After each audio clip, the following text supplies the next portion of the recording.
Hello, Edumagicians. Welcome to the Edumagic podcast with your host, Dr. Sam Fecich.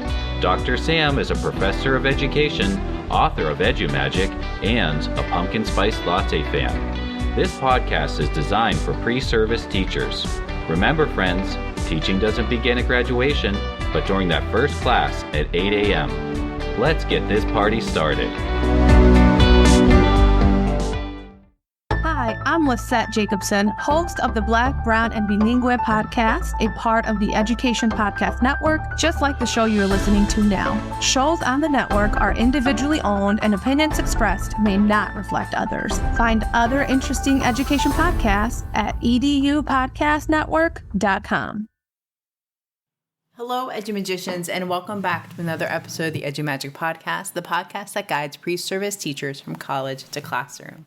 I'm your host, Dr. Sam Fecich, and today's episode, we're going to talk about how we can clean up our digital portfolios to make it interview ready. We're going to have 3 actionable tips that you can do right now to clean up your portfolio and get it ready for your next job interview.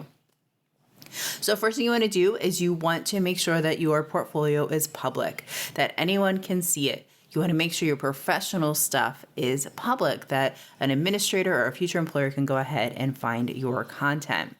So clean up your homepage. One way you can do that is by updating the pictures that are on there. If you have pictures of students on your homepage, make sure you put at the bottom pictures were obtained with permissions if you have permissions. If you don't, please edit the photos so the students are not identifiable. You can do that by putting little smiley faces over their faces, whatever you need to do. You can also clean up your homepage by highlighting some of your best examples of lessons and unit plans. You can have buttons that go to each of your pages that have some lesson plans and units that you've developed, or engaging materials that you've created, and you can put that right on your homepage. You can also update the description of yourself on your homepage saying, hello, welcome to my digital portfolio. My name is, I am a new teacher that graduated in May, and I'm excited to pursue a teaching job in 3rd grade or whatever it might be, or an elementary placement. So update your description of yourself on your homepage, maybe even add to your about page. And you can go ahead and make sure that you publish those changes. A really nice aspect of adding to your about page, or a really nice feature of your about page you can put on there, would be a little teaching philosophy video that showcases your teaching philosophy coming to life through video and through images that you've collected throughout your student teaching or throughout your substitute experience, whatever you have going on. So you can create a little video. You can do that easily in Canva or in Animoto and embed that into your portfolio just to add some pop into there with your audio, and maybe you have a video of your teaching lesson. Speaking of a demo video, you might want to include that in your about page as well, or on your welcome page. You can post a demo video of you teaching a lesson. Just make sure that students are not identifiable in that video. It can showcase your pedagogy, the materials that you create, the engaging lessons that you do, so you can update it that way too, just to add a little bit of pizzazz into your portfolio, really making it personal, making it to you. So another thing you can do is look through the posting of the job description that you're applying for and make sure you emphasize those ideas and those features that they're looking for in your digital portfolio. So maybe you want to showcase your lesson plans, classroom management strategies, some innovative projects that you've done. Make sure that your examples align to that school's objectives, mission, and vision statement so you can showcase that beautifully. Another great thing you might want to add to your portfolio is examples of student work. So you can include example essays, example syllabi, rubrics, examples of student work that fit into different categories of your rubric. In addition, you're going to want to show that you can differentiate content.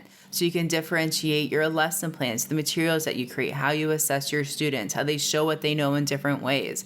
You can show how you accommodate, adapt, and modify instruction for students who might need that extra help or that extra time on their assignment, or maybe they need to have something done instead of typing, or instead of writing out their answers, they can type out their answers. So have different types of accommodations like that. You can also show student feedback on your digital portfolio. Maybe have something like a testimonials page. That might be kind of fun. And you can pull out snippets of students' testimonials or students' feedback about your student teaching if you asked. You can also include little snippets of your student teacher supervisor's letter or snippets from your cooperating teacher student, your cooperating student teacher, your mentor teacher. You can include snippets from their letter of recommendation or from their feedback that they've given you. That might be a really neat way to showcase feedback, testimonials to your teaching.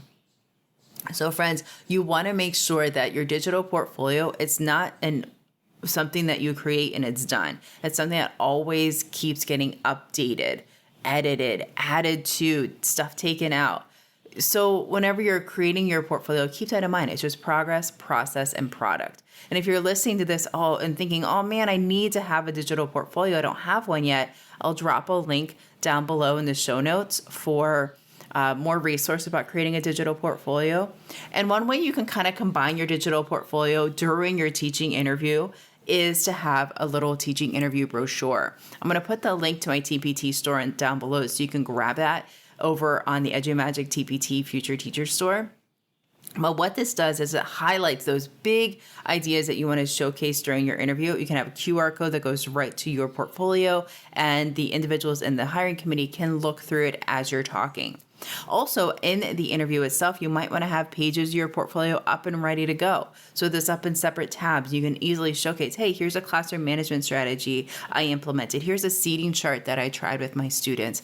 Here's an engaging lesson. So you have everything ready to go and you're not like finding, where did I put that one assignment? How did I organize this? You're comfortable with your portfolio. You know where everything is, and you can easily find the content. So friends, remember your digital portfolio isn't something that should just be done for a class. It's not something that collects virtual dust. It's something you can actually use during your teaching interview process. Through a teaching interview brochure, you can combine that paper product and your digital portfolio through a QR code, and you can showcase all those great things. You can customize your digital portfolio and update it so it's ready for you when you go into those teaching interviews. So you know what's out there, you know what you put in there, you know that you can embed stuff, you can try out your portfolio during the interview process so you can showcase that content. And one last recommendation I have for you, if you're going to be using your portfolio during your interview process, is before you get to the school, open your portfolio in incognito mode, like in Google Chrome, so you're not signed into anything and you can see, oh, did I set my sharing settings properly? Did I embed something, or do I have something that somebody has to download instead of embedding it? Does that link work if I'm not signed into that product? So trying it in incognito mode is really helpful. All right, friends, I wish you the best of luck during your teaching interview process. Make sure you go ahead and check out the show notes for more information about how to build a digital portfolio. You can also go ahead and check out that teaching interview brochure. Have the best of luck, guys, and you have the Edumagic within you. Bye for now.